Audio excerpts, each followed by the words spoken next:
Welcome to Stuckwork. For this video, I have prepared an exciting topic for you. It's about something that is everywhere, yet hardly anyone knows why it exists in the first place. Our calendar years. This lecture is written by me and improved with the help of ChatGPT.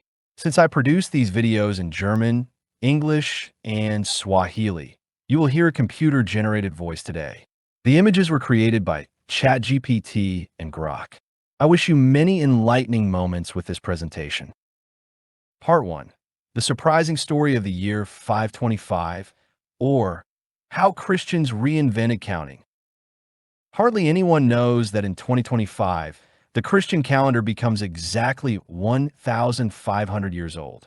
Wait, 1,500 years? Didn't the Christian era begin with the birth of Jesus in the year 0? And this is where it gets interesting, because there was no year 0. Timekeeping was always a delicate matter. It was almost exclusively the work of scholars, the knowledge elites of their time. These are people who could calculate without calculators, Google, or AI. Some could even do everything in their heads. Unbelievable, right? Part 2. Astrologers, astronomers, and the question of spring. The scholars of antiquity were astronomers and astrologers at the same time. The two fields belonged together back then. They observed the zodiac, the phases of the moon, and determined when spring began. In the Mediterranean region and Northern Europe, spring traditionally began on March 21st. After March 21st, the days become longer than the nights. As knowledge about celestial mechanics improved over time, the calendar had to be corrected again and again. And whenever you start a new system of counting, you need an event to anchor it. The birth of a prophet, the beginning of a ruler's reign, the founding of a state, or an important religious event. For Christians, the event was the birth of Jesus. Part 3. The Romans and their old year numbers. The Roman calendar counted the years starting from the legendary founding of Rome in 753 BC. Later, Julius Caesar reformed the system. This created the Julian calendar, including a simple leap year rule. Every 4 years, one leap year. But the Julian calendar was slightly too generous. It assumed a year length of 365.25 days, while the real solar year has 365.2425 days. Seems small? It is, but every 128 years, the calendar shifted by one whole day. Eventually, the spring equinox was completely off, and this caused chaos for calculating the date of Easter. Part 4. The Martyrs' Era, a calendar nobody liked. At the same time, there was an early Christian calendar starting from the beginning of Emperor Diocletian's reign in 284 AD. Because Diocletian brutally persecuted Christians, this period was called the Martyrs' Era. Naturally, few Christians wanted to count their years according to a man who caused them so much suffering. However, the Coptic Church and the Ethiopian Orthodox Church loved the idea, and they still use this calendar today. Part 5. The mission of Dionysius Exiguus and the birth of the year 525. In the Roman year 1078, Pope John I had enough. He wanted a calendar based on the birth of Jesus.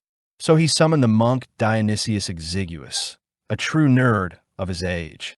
His library was his hard drive, his brain his processor, and he loved old, dusty texts.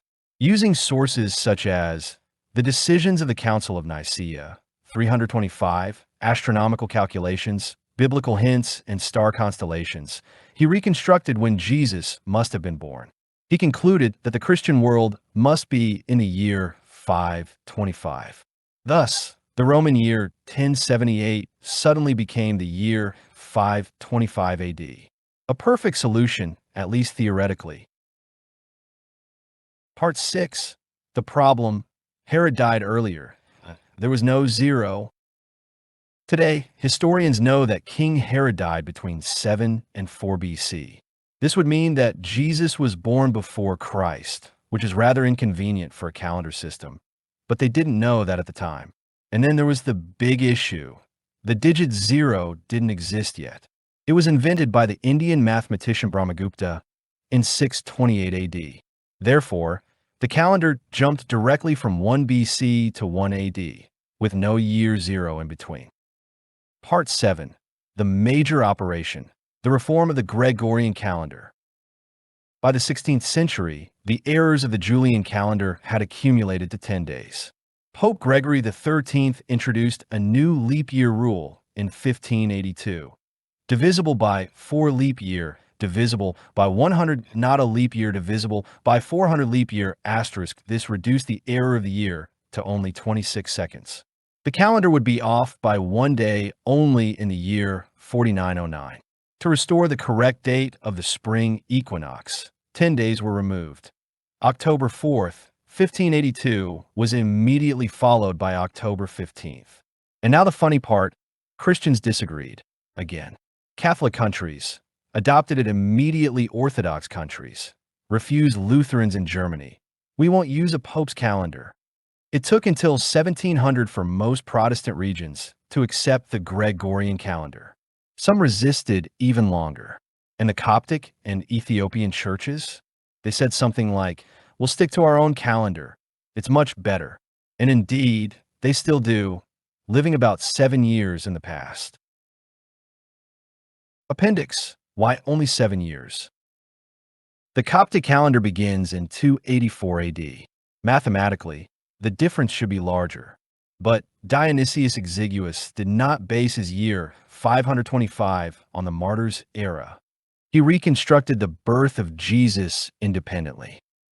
In addition, the Coptic Church did not adopt the Gregorian reform, which fixed long-term drift.